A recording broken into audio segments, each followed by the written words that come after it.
Welcome to the Sports Betting Preview Show, a pregame.com podcast. This is segment 2 of 4, and we're going to take a look at the New York Yankees series at Tampa Bay. I'm Marco D'Angelo, joined with my partner in crime, Vegas Runner. New York Yankees at Tampa Bay. What we're going to do this year on the podcast, we're going to try to pick one series for the weekend. Try to pick one that's, got some, good value. It's marquee teams.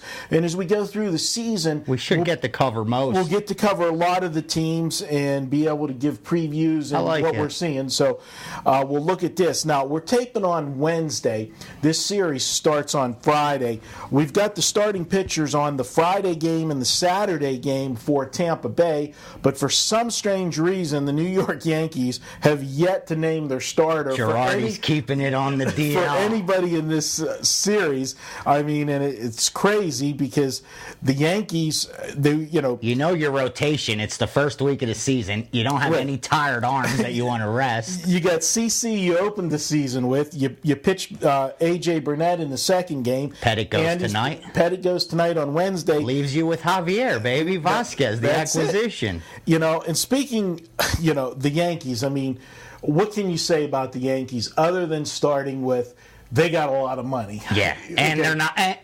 The key is they're also willing to spend it. That's the big difference. Well, the 4 pitchers that we just said, and then throw in your closer, Riviera. Yeah. You've got $64 million tied up in 5 players. You heard the Milwaukee Brewers owner just said that the Yankees left side of the infield, I believe he said, makes more than our entire team. Something's wrong with baseball. Well, the Yankees answered with, start spending a little of that revenue sharing and buy yourself a team. They didn't like that because, everybody keeps saying they keep buying championships and buying championships. Well, they only bought 1 championship in the last how many years? Yeah, it paid off last year. Exactly. And ironically, you're sporting your Yankee cap. And everyone keeps asking. I haven't released it yet. All week I've been alternating Yankees, Phillies, Yankees, Phillies. And at the book, they're asking, is that a preview of your MLB futures? Oh, boy. I said, you're going to find out soon enough.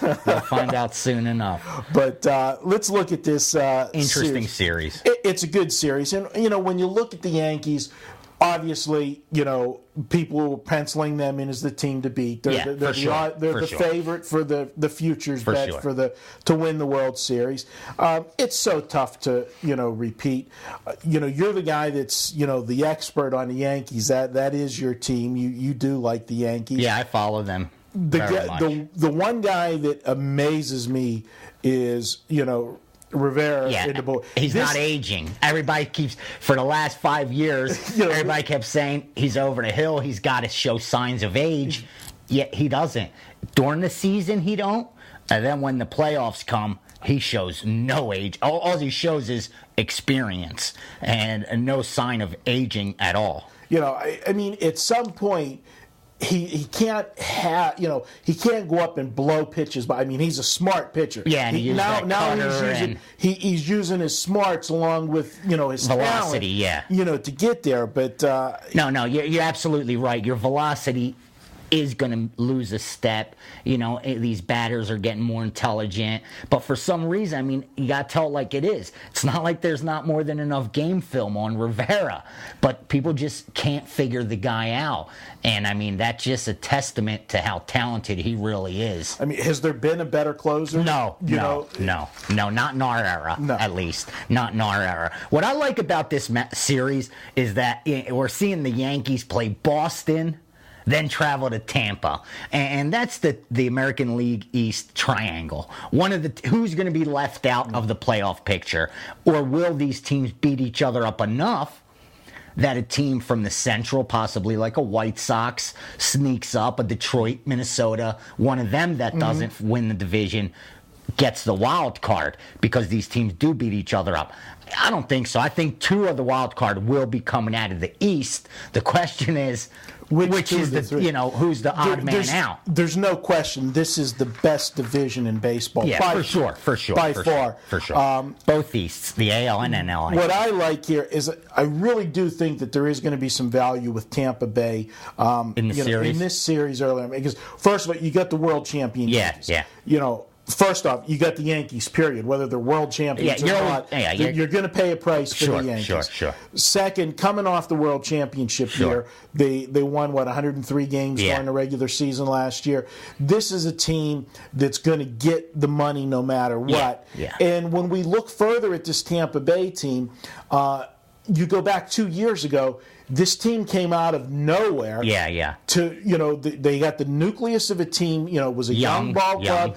They had a young pitching staff that began and gelled at the same time, and they had some good hitters, and they put it all together for that magical run 2 years ago, and went to the World Series against your Philadelphia Phillies, and nobody saw that coming. No. Now then, last year there was expectations put upon this team, and they didn't live up to it at the beginning of the season. Right. They got off to a slow start, dug themselves a hole. But then they had the talent that it was going to, the cream was going to rise. They made the run at the end of the year, but obviously it was too late. Little too late, sure. But I think going into this year, if the pitching staff stays healthy, and one of the keys to the pitching staff, I believe this year, is the guy pitching on Friday night, and it's the guy I like in this series, is David Price. Wow. I think he's going to have a breakout year. I projected him to be top 5 running,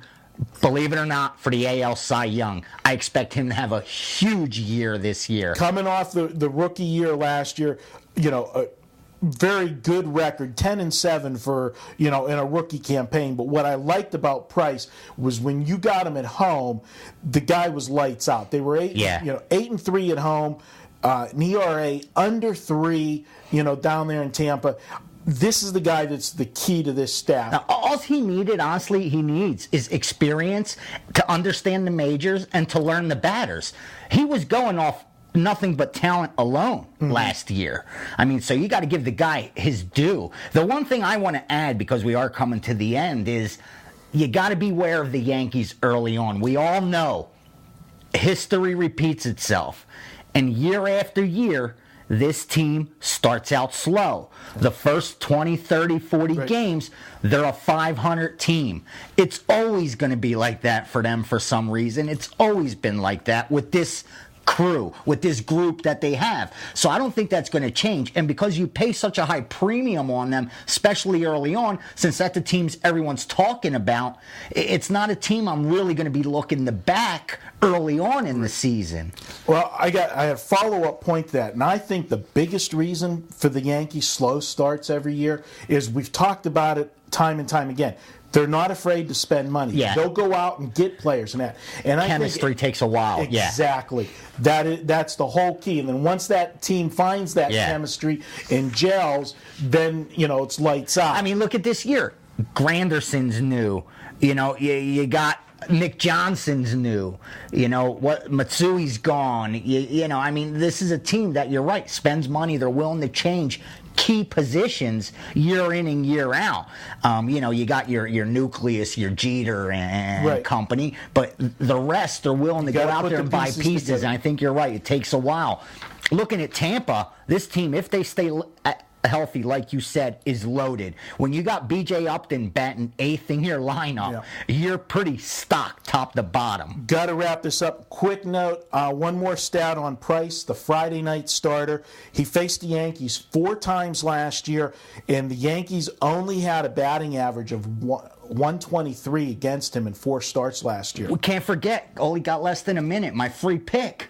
Your free pick. Guy's going to give it to you right now. Bumped into a very sharp better, wise guy who makes money, put it that way. Guy bets golf a lot. Told me, Ace, I got something for you. Get on it quick.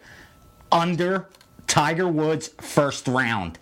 It's around 70, 71. Over, excuse me. Take that back. over 70-71 in the first round. He never has a good first round, especially at the Masters, coming in with all this pressure, all these distractions. I really like this guy's angle, and with all the attention Tiger's getting, there's some value there. So bet the over in the first round, Tiger Woods of the Masters on Thursday.